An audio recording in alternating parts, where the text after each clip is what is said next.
Hello, my name is David O'Brien.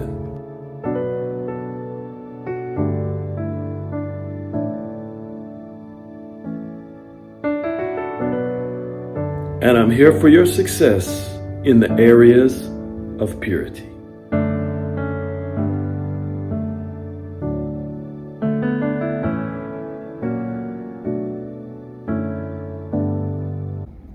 Hello, my name is David O'Brien. I am your purity doctor, and I'm glad to have you here again with me for another episode of the Purity Forum. I have an amazing topic to present to you today, and it is man's sexuality versus spirit. You know, Adam and Eve were the first two human beings, that's what we call them in English, but the first two humans ever created and put on the earth. They were put in the garden, and the way they were created was that God, the Creator, breathed breath into a clay vessel or body. The breath that He breathed is their spirit. The clay vessel is their physical body. It came from the earth, but the breath came from God. He created them, actually, and He made the body, and then He put them inside the body. So you got to know, to start off with, that all human beings are more than just their body. They also have a mind. When they were formed inside of, they were created, then they were put in the body that was formed. Their mind showed up, and all of a sudden they could think, look around, speak, and it says they became a living soul. So that was man. Now, man at that time, I'm talking about Adam, did not have any sexuality. He had a relationship with his Creator. That's what we call God. He had this knowledge of Him, a relationship with Him. He was connected to Him very well through his spirit. But his body, he could use as a tool. You know, he used it to walk around the earth and do things that he was supposed to do in his domain on earth. So his body's very important. But it had no sexuality until later, when God took Eve out of Adam. Adam was the first mankind. He wasn't a male.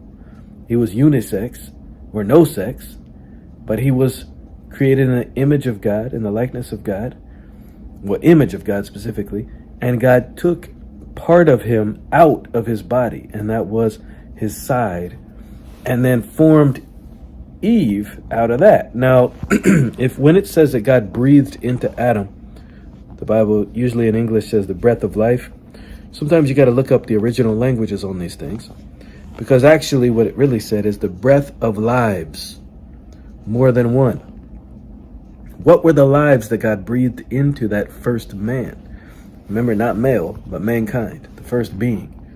Well, He breathed into it, the male and the female spirit.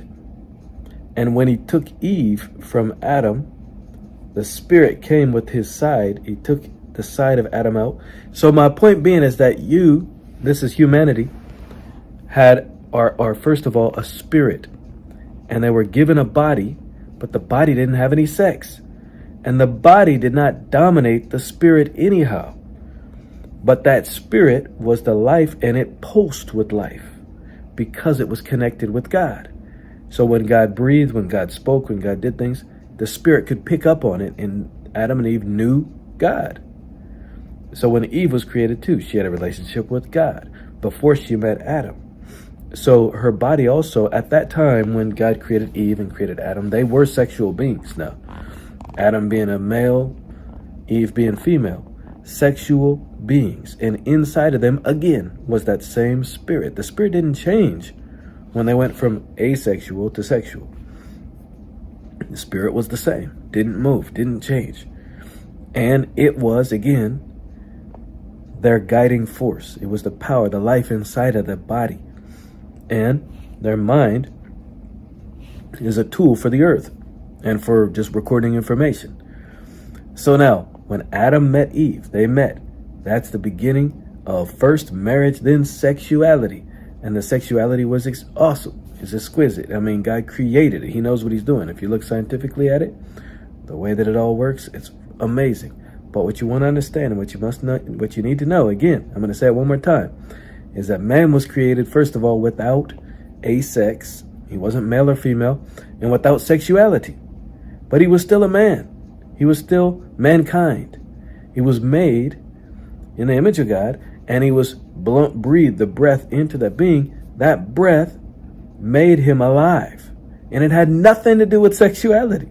So mankind doesn't need sexuality. It was given as an extra thing, as a gift, as a blessing to Adam and to Eve, and they can enjoy each other as long as they were first in the covenant of marriage, which was given to them first by God. He brought them together. They became one as a covenant marriage partner.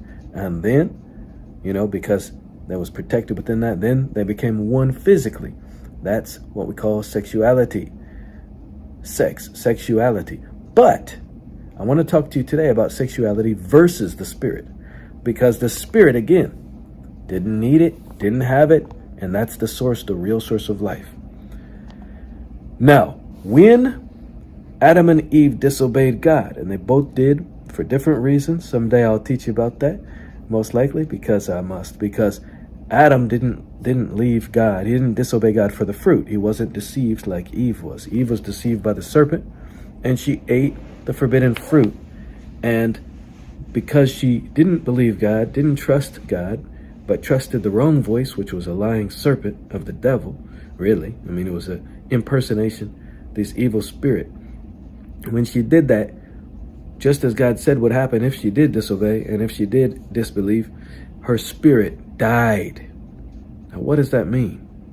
The source of life of the spirit of man that God put in mankind was God himself. He was like the burning inner light inside of their spirit, at all times burning.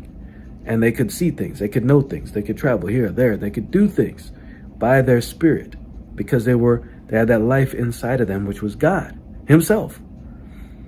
But when they turned their back on that, which is God, when they turned their back on God, he couldn't force them to stay with him, because that wouldn't be love. First of all, there's no love there, and God doesn't do that. People sometimes do that. They manipulate, do all kinds of evil, but God doesn't. He gives the choice. He gave them the choice, and when they chose to leave God, that life inside of their spirit left, and so their spirit died. All of a sudden, they're alone without God. All of a sudden, it's them and the physical world. And that's what really when the beginning of survival of the fittest started. They turned away from God and their spirit died. Now, when God sent the Lord Jesus, and he was born of a virgin, that means he wasn't born of a male, meaning his physical dad who raised him, his name's Joseph, had never been together with his wife, Mary.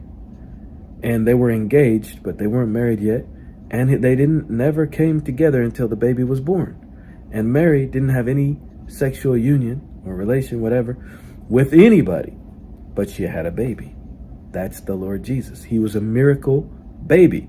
Now the spirit of mankind is passed down through the seed or the sperm that goes into the egg.